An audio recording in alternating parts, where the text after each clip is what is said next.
ইসলাম বলে তোমার স্বামী যদি তোমাকে ডাকে তাহলে সব কাজ ছেড়ে দাও এবং তার জন্য হাজির হও।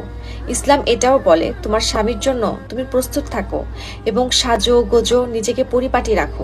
বলা হয়েছে প্রত্যেক নারীকে বাহিরে লজ্জাশীল হতে হবে এবং ঘরের স্বামীর সামনে প্রেমশীল হতে হবে।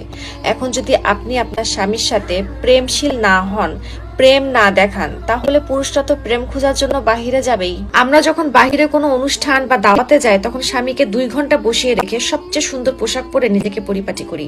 আর স্বামীর সাথে যখন কোথাও ঘুরতে যাই তখন আমরা 1 মিনিটে ঘরে যেটা পরে আছে সেটা পরে স্বামীর সাথে বের হয়ে যাই।